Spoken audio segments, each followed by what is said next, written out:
She stood there in her white dress, mascara running down her cheeks, surrounded by 200 witnesses who had just heard the man she loved call her a fat pig in front of everyone. The gasps were still echoing through the church. Her hands were trembling as she clutched her bouquet, the flowers she had picked out months ago now feeling like dead weight in her hands. This was supposed to be the happiest day of her life. Instead, it became the moment that changed everything. What happened next shocked everyone in that room, and what she did 6 months later made national headlines. This is the true story of Sarah Mitchell, a woman who turned the worst day of her life into a movement that would inspire thousands. Sarah was 28 years old when she met David at a coffee shop in Columbus, Ohio. She was a kindergarten teacher with a gentle smile and a habit of always putting others first. David was 31, a marketing manager with the kind of confidence that could light up any room. Their friends said they were perfect together. David would bring her flowers on random Tuesdays. Sarah would leave little notes in his jacket pockets. For 3 years, everything seemed right. They moved in together after 18 months. David proposed on a beach in Florida during sunset, and Sarah said yes without hesitation. Her mother cried happy tears. Her father shook David's hand and welcomed him to the family. The wedding was set for June, and Sarah started planning immediately. But in the months leading up to the wedding, small cracks began to show. David would make little comments about Sarah's appearance. At first they seemed harmless. He'd suggest she skip dessert at dinner.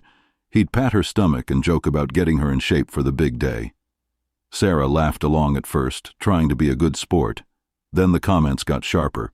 He'd compare her to actresses on television. He'd mention how his co-worker had lost 20 pounds and how great she looked now. Sarah started skipping meals. She'd stand in front of the mirror examining every curve, every perceived flaw. Her best friend, Jessica, noticed Sarah's spark fading, but every time she asked if everything was okay, Sarah would smile and say she was just stressed about wedding planning. 3 weeks before the wedding, David made a comment at a family dinner that made Sarah's stomach drop. He looked at her plate and said in front of everyone that she might want to watch what she ate or the dress might not fit. Everyone went silent. Sarah's face went red. Her mother changed the subject quickly, but the damage was done. Before we go deeper, let us know in the comments where you're watching from. We'd love to hear from you. And if you're new here, click on the subscribe button so you never miss any of our upcoming videos. The wedding day arrived on a perfect Saturday morning in June. Sarah woke up at 5 in the morning, her heart racing with excitement and nerves. The hair and makeup team arrived at 7. Her bridesmaids filled the bridal suite with champagne and laughter. Sarah looked at herself in the mirror once the makeup was done, and for the first time in months, she felt beautiful. The dress fit perfectly. Her hair was styled in soft waves. The makeup artist had done an incredible job. $1,600 worth of airbrush makeup and contouring that made her look like a bride from a magazine. Her mother hugged her and whispered that she had never seen her look more radiant. The photographer captured every moment, the laughter, the tears of joy, the anticipation of walking down the aisle to marry the man she loved. The ceremony was held at St. Michael's Church, the same church where Sarah's parents had gotten married 30 years earlier. 200 guests filled the pews. White roses and candlelight created an atmosphere that felt almost magical. Sarah's father walked her down the aisle, and she could see David waiting at the altar in his black tuxedo. He looked handsome standing there, but when she got closer, she noticed something strange in his eyes, a look she had never seen before, something cold. The ceremony proceeded normally. They exchanged rings. The pastor asked if anyone objected to the union, and silence filled the church. Then came the vows. Sarah went first, her voice steady despite her nerves. She spoke about meeting David in that coffee shop, about the life they would build together, about the children they would have someday. Some people in the pews were wiping their eyes. Then it was David's turn. He pulled out a piece of paper from his jacket pocket. Sarah assumed it was his written vows, something romantic he had prepared.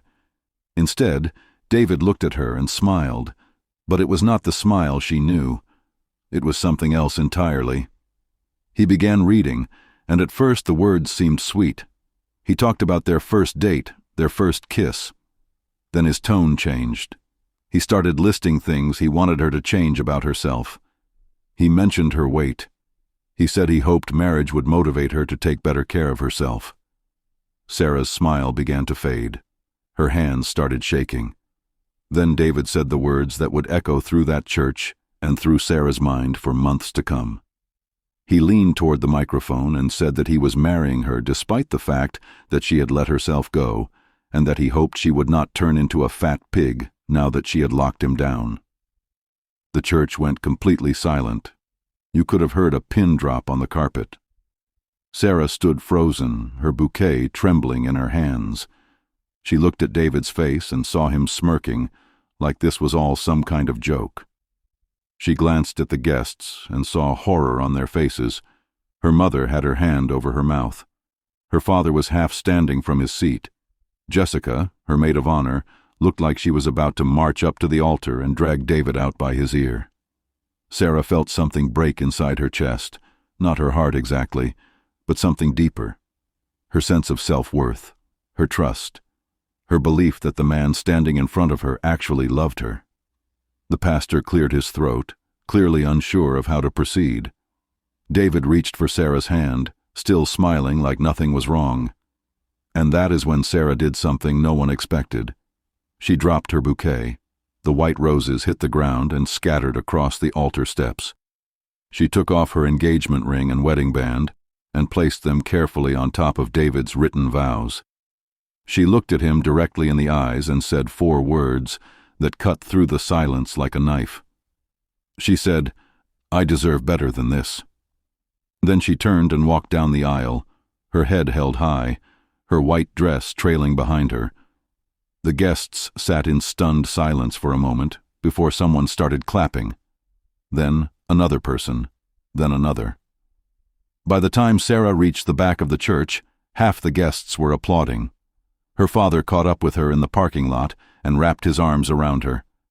Jessica was right behind him, already on her phone canceling the reception venue.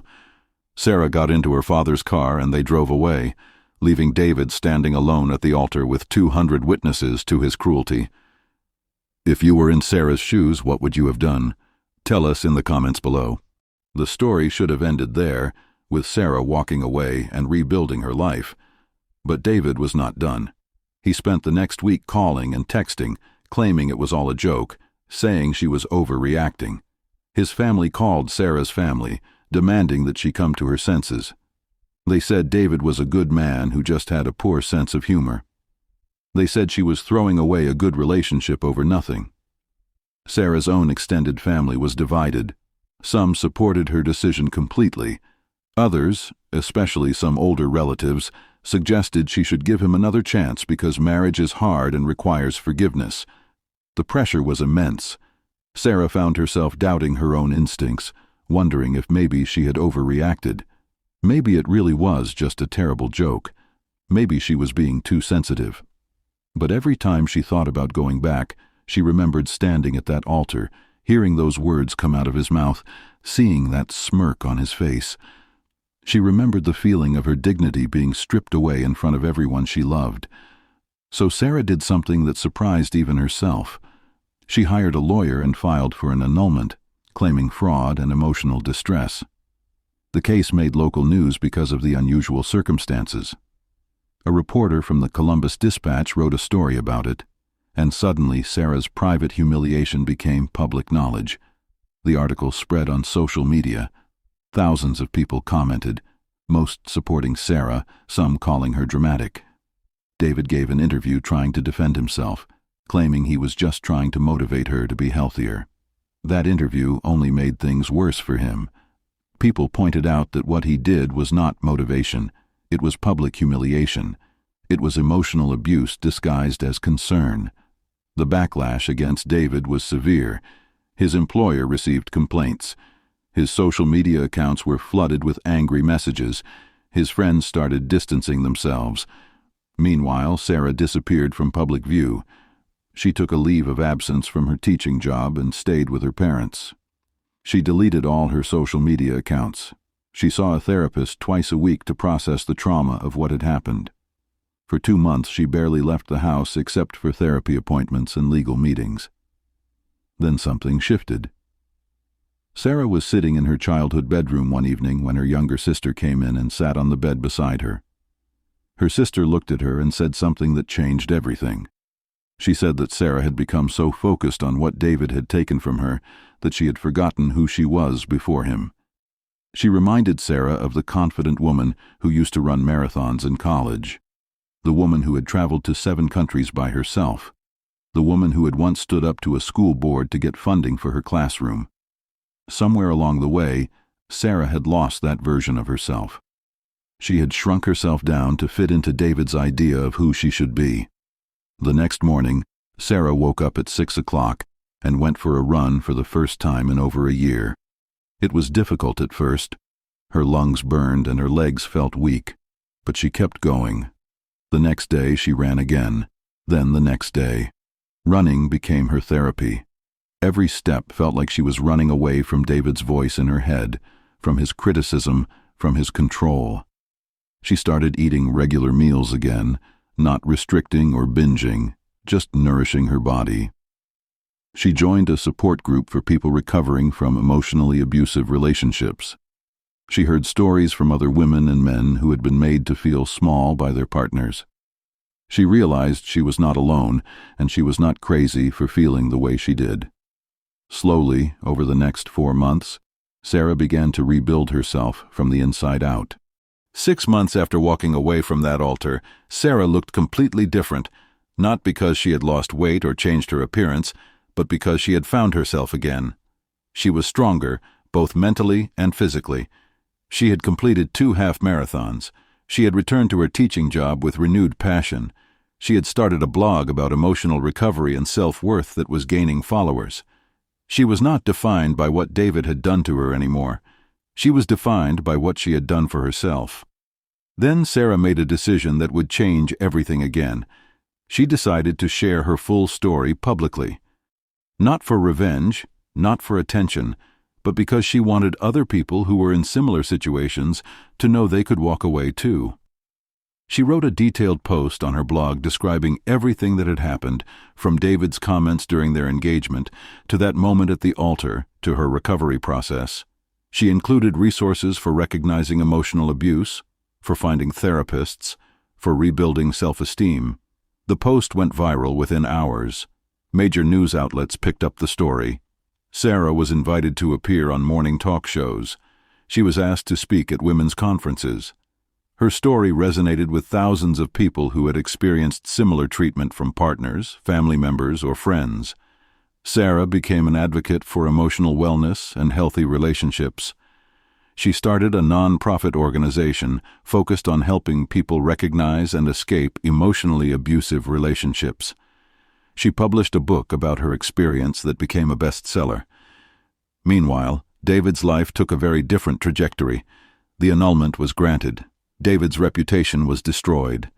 He lost his job after his employer decided his behavior reflected poorly on their company values. He moved to a different city, trying to start over, but his story followed him. Dating became nearly impossible because anyone who Googled his name found the articles about what he had done. His own family became divided, with his brother publicly stating that David had always been a bully and that he was not surprised by what happened. David tried multiple times to reach out to Sarah through intermediary people, sometimes apologizing, sometimes angry and blaming her for ruining his life. Sarah never responded. She had moved on completely. She had found peace in knowing that walking away from that altar was not an overreaction. It was self-preservation. 2 years after the wedding that never was, Sarah met someone new. His name was Michael, and he was a counselor who volunteered at the non-profit she had founded. Michael was kind, patient, and most importantly, he saw Sarah's strength rather than trying to change her. Their relationship developed slowly and carefully. Sarah was cautious, always watching for red flags, always protecting herself. But Michael was different. He celebrated her accomplishments instead of feeling threatened by them. He supported her work instead of competing with it. He loved her exactly as she was, never once suggesting she needed to change anything about herself. When Michael eventually proposed, it was private and intimate, just the two of them on a hiking trail at sunset. No pressure, no performance, just pure love. Sarah said yes, but this time she knew with absolute certainty that she was marrying the right person. Their wedding was small and private, just 40 close friends and family members. Sarah wore a simple cream-colored dress. There was no elaborate ceremony, no traditional vows in front of hundreds of people. Instead, they stood in Sarah's parents' backyard, under a canopy of trees, and promised to love and respect each other. Michael's vows were genuine and from the heart, focusing on partnership, mutual respect, and building each other up. Sarah's vows included a line that made everyone present wipe their eyes. She said she had once stood at an altar and learned what love was not, and now she was standing here learning what love truly is. The wedding was beautiful precisely because it was authentic. There was cake, and when it came time to feed each other, Michael gently offered Sarah a bite, and she did the same for him. No smashing, no humiliation, just sweetness. Sarah's father gave a toast mentioning how proud he was of his daughter's strength and courage. Jessica, still her best friend, talked about watching Sarah transform from someone broken into someone unbreakable. It was a celebration of love, yes, but also a celebration of Sarah's journey to finding herself again. The question that people often asked Sarah was whether she regretted going through with the wedding planning, spending all that money, inviting all those people, only to walk away at the altar. Sarah's answer was always the same. She said she did not regret a single moment because that experience taught her the most valuable lesson of her life. She learned that her worth was not determined by whether someone else valued her. She learned that walking away from disrespect was not weakness, it was strength. She learned that she could survive something that felt unsurvivable and come out stronger on the other side. She said if she had married David that day, if she had stayed despite what he said, she would have spent years in a marriage with someone who fundamentally did not respect her. Walking away saved her from that future. It saved her from becoming a smaller version of herself. It saved her life in ways that went beyond the physical. David never publicly apologized or took real accountability for his actions. He continued to frame himself as the victim of an overreaction, someone who made one mistake and had his entire life destroyed because of it. But those who knew the full story, who had heard from mutual friends about years of small cruelties and controlling behavior, knew the truth. That moment at the altar was not an isolated incident. It was the culmination of a pattern. It was David's mask finally slipping in a way he could not take back. Some people learn from their mistakes and grow. Others double down and play the victim. David chose the latter, and as a result, he remained trapped in his own bitterness while Sarah flourished. Sarah's story became a powerful example of what it means to choose yourself. Her speaking engagements drew thousands of people. Young women would approach her afterward, crying, telling her they had been in similar situations, and her story gave them the courage to leave. Parents would thank her for helping them understand what emotional abuse looked like so they could protect their children. Even men would approach her, sharing that they had been in emotionally abusive relationships too, and felt seen by her message. Sarah's work expanded beyond just her own story. She helped create educational programs for schools about healthy relationships.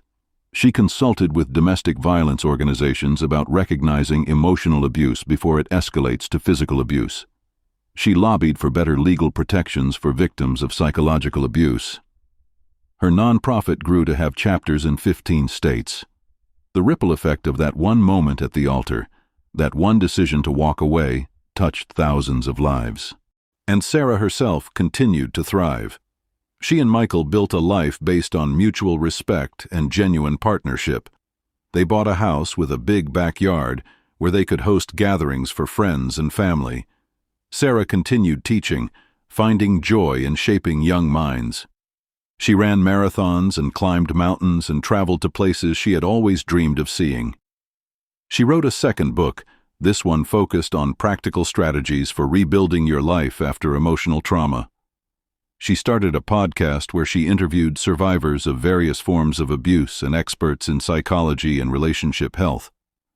Her platform grew, but she stayed grounded, always remembering where she came from and why she was doing this work. She would sometimes look at old photos from that day at the altar, at the image of herself dropping that bouquet and walking away. And instead of feeling sad or angry, she felt proud of the woman who had the courage to choose herself when it mattered most. There are people who still ask whether Sarah overreacted, whether walking away from a relationship over one comment, however cruel, was too extreme. But those people miss the point entirely. It was never about that one comment. It was about what that comment revealed about David's true feelings, about his lack of respect, about his willingness to humiliate her publicly. It was about recognizing that someone who truly loved her would never do what he did, joke or not. It was about understanding that she deserved better than someone who would use her wedding day, the day that was supposed to celebrate their love, as an opportunity to tear her down.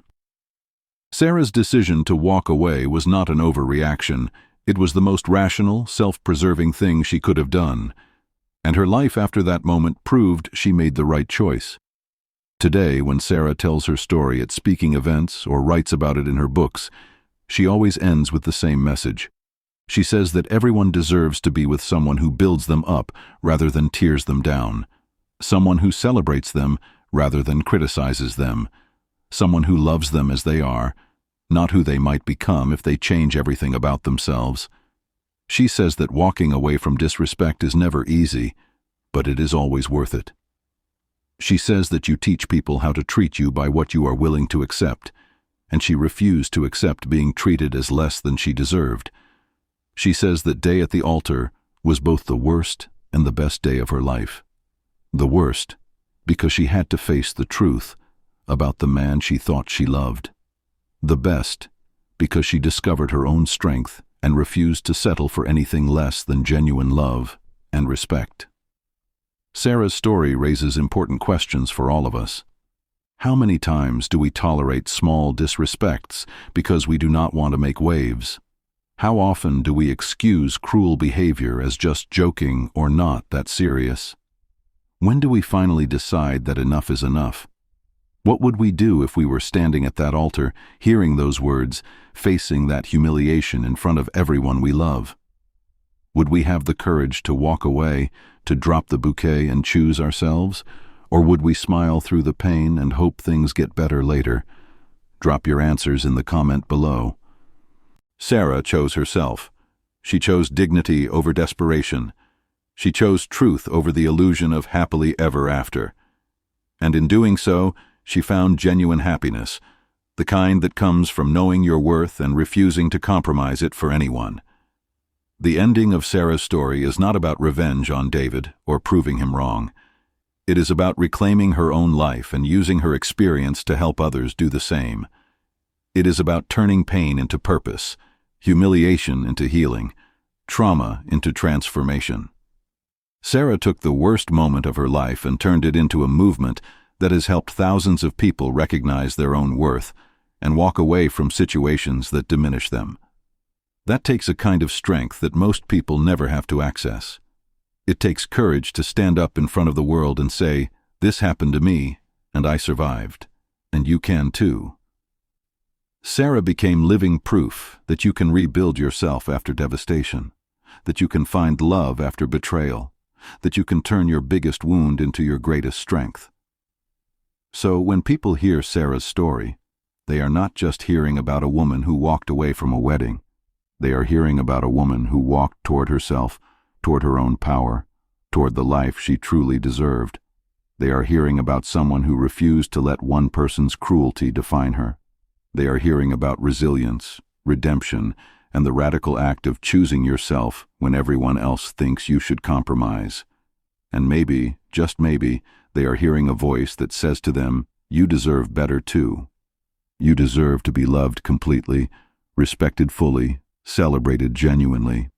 You deserve someone who would never dream of tearing you down, especially not on what should be the happiest day of your life." And if you are in a situation where that is not happening, Where you are being diminished or controlled or disrespected, you have the power to walk away too. It will not be easy. People will question you. You will question yourself. But on the other side of that, walk away from the altar, away from the relationship, away from the person who does not value you. There is freedom. There is peace. There is the possibility of genuine love with someone who sees your worth. Sarah found that, and her story proves that you can find it too. The man called her a fat pig on her wedding day, thinking he could control her, humiliate her, make her small enough to fit into his idea of who she should be. Instead, she walked away and became unstoppable. She became an author, a speaker, an advocate, a force for change. She found real love with someone who cherished her. She built a life that mattered, that helped others, that proved his words were lies. David wanted to make her small. Instead, she became larger than life, in the best possible way. Not in the way he meant as an insult, but in the way that matters, in impact, in influence, in the size of her heart and the strength of her character. That is the real ending to this story. The cruel man faded into irrelevance while the woman he tried to destroy rose up and changed the world. And that, more than any revenge or vindication, is justice. So the next time you hear someone dismiss emotional abuse as not a big deal, remember Sarah's story. Remember that words can wound just as deeply as actions. Remember that disrespect in small doses is still disrespect, and it compounds over time into something unbearable. Remember that you do not have to wait until things get physical to walk away. Remember that your worth is not up for negotiation. Remember that the right person will never make you feel the way David made Sarah feel. And remember that walking away is not giving up. Sometimes walking away is the bravest thing you will ever do. Sarah Mitchell walked away from that altar with her head held high, and she never looked back. And in doing so, she saved herself and inspired countless others to save themselves too. That is the power of choosing yourself. That is the legacy of saying enough is enough.